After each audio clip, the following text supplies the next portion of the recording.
women in long garbs and head coverings so that all of their hair and everything is covered.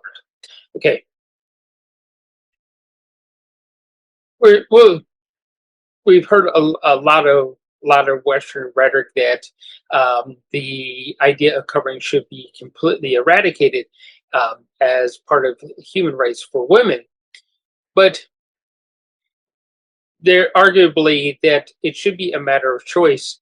If a woman chooses to cover herself like that, then she should be allowed, so that she can honor God the way that she thinks that she should be honoring God. Men forcing women to cover because they can't control their urges, and we've heard over and over again arguments about women are jewels, they're flowers, and they should be protected, and that's the reason for their covering. That's kind of that sort of rhetoric should probably be tossed away. Okay, so back to the why is it that we're seeing attacks now between Iran and Israel? Well, actually, Israel attacked first this time.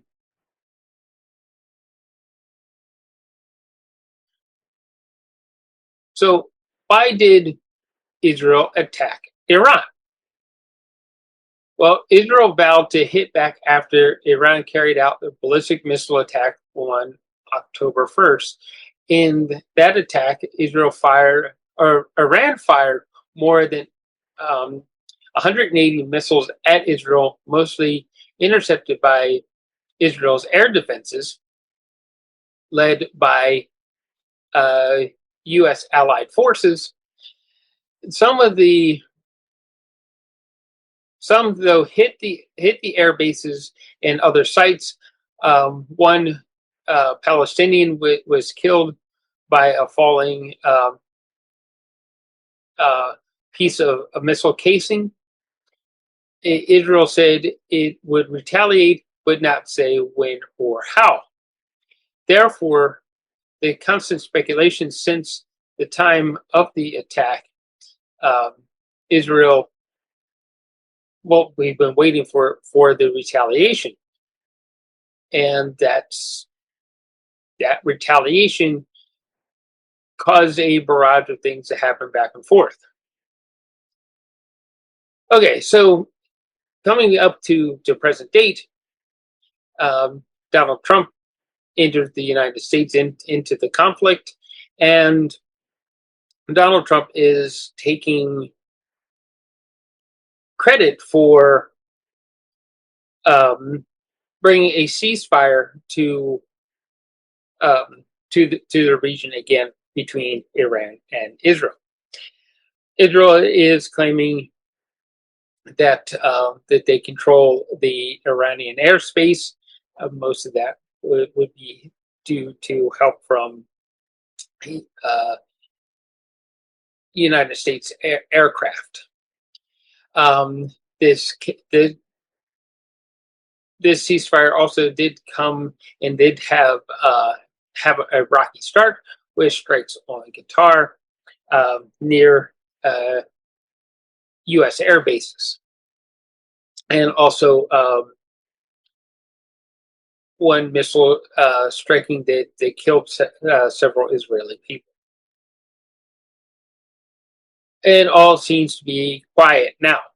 Well, we're going to hear some of the back and forth that Israel and Iran have to say about each other. And if you continue forward into the next episode that's going to be coming up, you're going to hear from the UN Security Council as closing arguments where both Iran and Israel claim that the other is the aggressor. One, Israel is trying to limit the progress of the Iranian people, And Israel is claiming that Iran and its people are only trying to produce weapons of mass destruction, nuclear weapons to be exact, um, because they have so much enriched uranium stored um, in their country. So um, Iran is, or should I say, Israel is also claiming that they, as well as Donald Trump was saying, that multiple hits to their nuclear power program has halted their ability to build weapons. Well, again, let's look through history. If we go back to World War II, that was when the first nuclear mass destructive nuclear weapon was launched. It fell from a US airplane on Japan. Matter of fact, it wasn't just one. There was 3 of these weapons dropped from US aircraft in the Pacific. 1 near and 2 directly on Japan. So it would seem that the only country that actually has used nuclear power as a weapon of mass destruction is the United States, which they're screaming the loudest that no one else should have that power.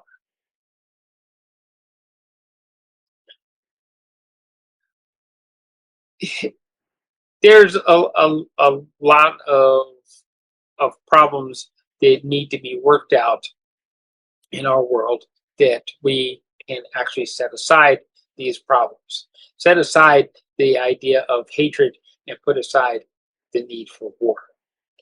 One of those, of course, is oil. The second is money, because what Iran does actually have a lot of abundance is oil. What the things that Iran does, or very limitedly participates in, and some of it is due to actual sanctions, is the World Central Bank. So a lot of oil and a lot of cash sitting around that the rest of the world would want access to, including, hey, some of the world's biggest billionaires. They will want at those cash coffers. They want at those oil supplies. One of the reasons why Israel is always or Iran is always such a target, and why the U.S. always seems to get involved when there's a conflict between Iran and Israel. So, other things that we're going to hear from, of course, in Canada news, that, hey, by 2035, Canada's defense systems is promising to NATO that they will have upped their defense budget to almost 5% of GDP, which is actually a pretty cool thing. It also means that Donald Trump's buy-in for the golden defense system that would blanket over most of North America, Canada would be able to supply its fair share of money without becoming the 51st state. Ooh, that's got to hurt Donald Trump. It also means that it puts a defense mechanism for what is on the other side of the Arctic Ocean, which of course is the Russian Republic. It means to that, hey, we're defended. You just can't come across the Arctic Ocean and attack us. We're defending. It also means that Canada can put up more naval defenses and more air defenses, more sea to air defenses against such a thing from happening. Because let's face it, on the other side of that Arctic Ocean is a pretty bad guy. Bad as in crazy. And it also means that, of course, it could cool some things down between Russia and Ukraine. The stronger Canada is defense-wise, because we do have the attacks in both ways.